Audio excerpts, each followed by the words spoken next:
In today's lecture, we will see the concept of binary translation with full virtualizations. So, depending on the implementation technology or depending on the virtualizations implementation technology, we can divide or we can classify it into the two categories. First one is a full virtualizations and second one is a host based virtualizations. So, if we are talking about the technologies for the virtualizations, then we can classify it into two parts. First one is the full virtualizations, and second one is the host-based virtualizations. So, in the case of full virtualizations, it does not need to modify the host operating system. In case of full virtualizations, it does not need to modify host operating system, and it rely on binary translation to trap and to virtualize the executions of certain sensitive non-virtualizable instructions.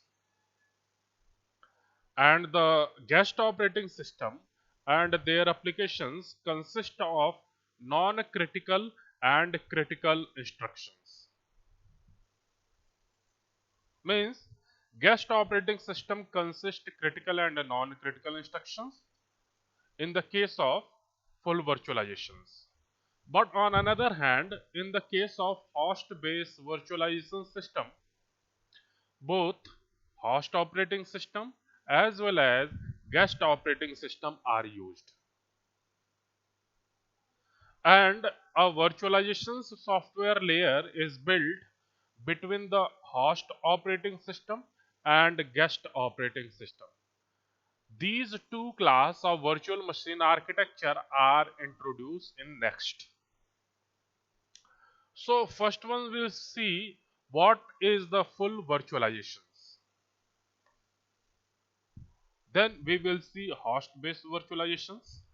So in the case of full virtualizations, non-critical instructions run on the hardware directly, host hardware directly, while critical instructions means which instructions which leads to some harmful.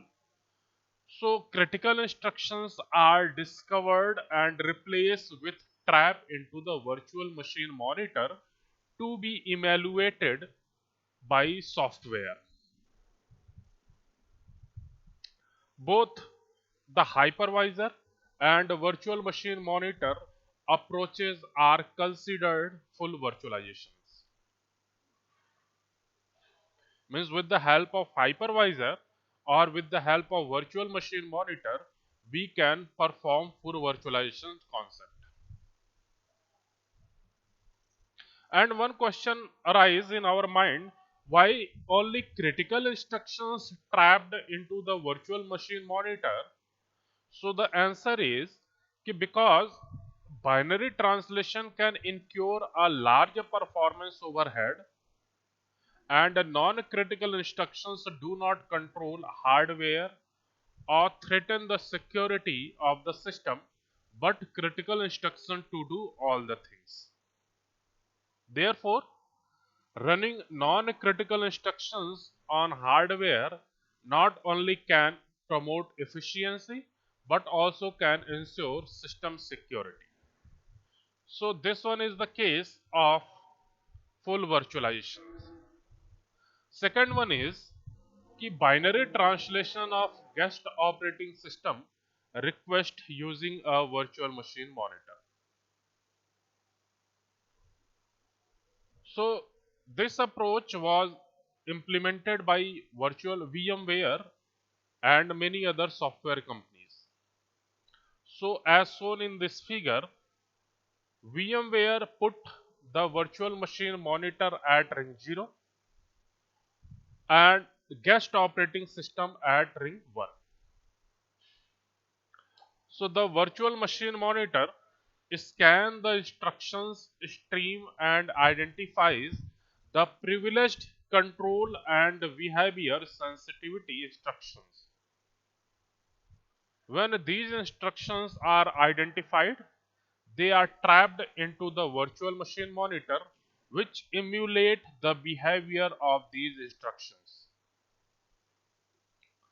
And the method used in this emulations is called binary translation. Therefore,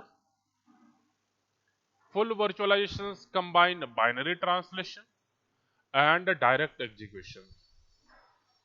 The guest operating system is completely decoupled from the underlying hardware. Consequently, the guest operating system is unaware that it is being virtualized. So this one is the figure where indirect executions of complex instructions via binary translations of guest operating system request using the virtual machine monitor plus direct execution of simple instructions on the same host. So there is a host computer system hardware. Virtual machine monitor will put on the ring 0. Operating system will put on the ring 1. And user applications will be in on the ring 3.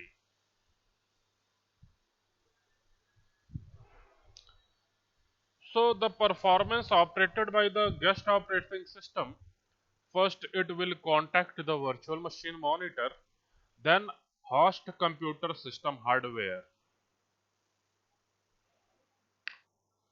So this one is called a binary translation of operating system request, and in the case of direct executions of user request, so user apps which are available at the ring 3 can communicate with host computer system software hardware.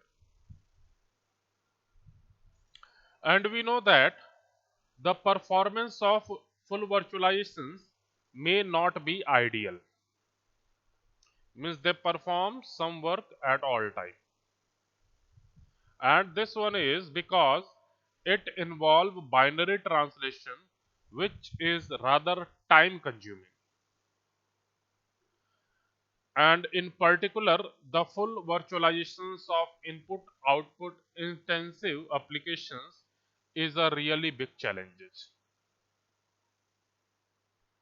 Second one is a host based virtualizations. So an alternative virtual machine architecture is to install a virtualizations layer on the top of the host operating system. And this host operating system is still responsible for managing the hardware. The guest operating system are installed and run on the top of the virtualizations layer. Dedicated applications may run on the virtual machine, only the dedicated applications, and certainly some other application can also run with the host OS directly. And this host based architecture has some distinct advantages as enumerated next. First, the user can install the virtual machine architecture without modifying the host operating system. The virtualization software can rely on the host operating system to provide device driver and other low level services, and this will simplify the VM design and easy its development. Second, the host based approach appealed to many host machine configuration compared to the hypervisor virtual machine monitor architecture. To perform the performance of the host based architecture may also be low. When an application requests hardware access, it involves four layers of mapping, which downgrade performance significantly. When the ISA of a guest operating system is different from the ISA of the underlying hardware, Binary translation must be adopted. Although the host-based architecture has flexibility, the performance is too low to be useful in the practice.